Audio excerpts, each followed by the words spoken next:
What's up mga boss? So karon no, ato tubagon ang pangutana ning usa nato ka viewer. Ana siya. Boss JP, unsa di ay na ang algo nga ilang giingon? So karon no, kay bawo ko dili lang kay kinira siya ang naay pangutana unsa na si algo. Kay bawo ko nga daghan ta nga wala kasabot kung unsa ni si algo, unsa ni si algorithm. Samot atong mga small content creator kanang mga bago pa nagsugod na nakita silang mga videos na daghay mag-mention about anang algo. So karon ato na i-discuss unsa na si algo or si algorithm. Ato na siya elaborate in 5 ways, 5 ka pamaagi. Una, mo ni siya. Social media feed algorithm. Unsa man na siya?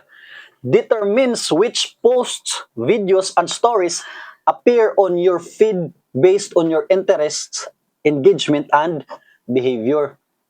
So, si algorithm di ay no, ang magdetermine unsa nga post, unsa nga videos, unsa nga stories ang ipakita sa imo based sa mga videos kung asa ka interesado. For example, tagaanda mo example ha.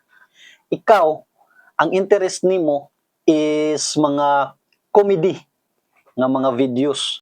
Once na kay makita nga video about comedy, tapos nag-react ka, tapos nag-comment ka, unya na-detect na ni algo, bot pasabot, na-determine na ni algo nga ang imo interest is naa sa mga comedy nga mga videos. So ang sunod ana nga mga videos, in-scroll up nimo, puro na siya comedy ang makita. Nganuman, kay na-determine naman ni algo kung asa ka interesado nga mga video. So ang ikaduha mo ni siya. Recommendation algorithm suggests contents, friends, and groups using AI and machine learning. So dako kay gamit si algo kung mapansin niya ang mga content, imong mga videos nganuman. Kay si algo mismo ang mag-suggest sa imong mga content, sa imong mga videos ngadto sa mga tao nga interesado sa mga videos nga parehas sa imong content. For example ha, comedy, di ba? Istorya ta na ganiha comedy. Karon, ikaw content creator ka. Napansin ni algo ang imong mga videos, tapos ang imong content for example is comedy, di ba? Comedy ang imong content. Tapos napansin na ni algo ang imong content. So, siya na mismo ang mag-suggest ng imong content ngadto sa mga friends nimo or sa any group of people sa FB world, sa Facebook world. Siya na mismo ang mag-suggest, kaya na may nakabutang, suggest content. So, si algo na mismo ang mag-suggest sa imong mga videos ngadto sa mga tao nga ang interest is comedy sad. For example, na ay tao nga interesado og comedy. So, possible, usa sa imong mga video ang isuggest ni algo nga makita nila. So, dako kaayog tabang no, kung mapansin di ay ni algo ang imong mga content.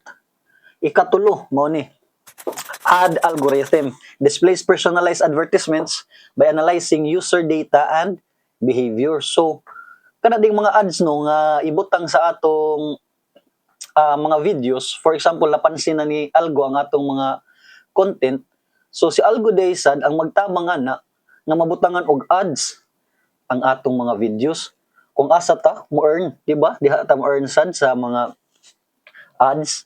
Okay, displays personalized advertisements. So siya ang usa sa magbutang sa mga ads diha sa atong mga videos. Ang ikaupat mo ni siya, content moderation algorithm detects and removes harmful or inappropriate content using AI. So mo din na mga profile na ay mga account nga ma-restrict, na ay mga ma-remove videos kay tungod din na ni algo, tungod na ni algorithm, siya ang makadetect sa mga negative content nga ay pang-upload nato sa Facebook. Mo din ang dali ra kaayo kay systematic na din na si algo ang makadetect ana. Once nga ma-detect na ni algo, so mo nang ma-warningan ka na magabutang nga issue sa imong profile. Ikalima mo ni search algorithm provides relevant search results based on keywords and user intent. So mao ni no, dako kay tamang gid ay si algorithm kay once na ay tawo nga mag-search, for example nasad comedy, di ba? Na ay tawo nga hilig og comedy videos, tapos sakto nga mao sa nay content nimo, mga comedy nga mga videos, mga funny videos, once na ay tao nga mag-search diha sa search bar sa Facebook about comedy, possible nga usa sa imong mga videos ang mugawas didto kung mapansin na ni Algo ang imong mga videos. So dako kay tabang din no si Algo kung mapansin na ang atong mga videos. So karon para mapansin ta ni Algo, magpapansin sad ta niya gamit ang engagement. So mo nilagi ingon nga engagement is the key. Dili lang kay puro lang ta upload og videos no, dapat makipag-engage sa ta. So tinuod tong ilang mga pangingon kanang nay mga pag-iwan ng baka sa baba. So tinuod day na dapat makipag-engage jud ta para mapansin ta ni Algo. Once mapansin na ta ni algorithm, diha na mosulod ang paspas nga views nimo, taas sa views, paspas nga pagdaghan sa imong mga followers. So hinaot nga nakatabang ko ninyo. Please continue support me. Thank you. Arigatou gozaimasu.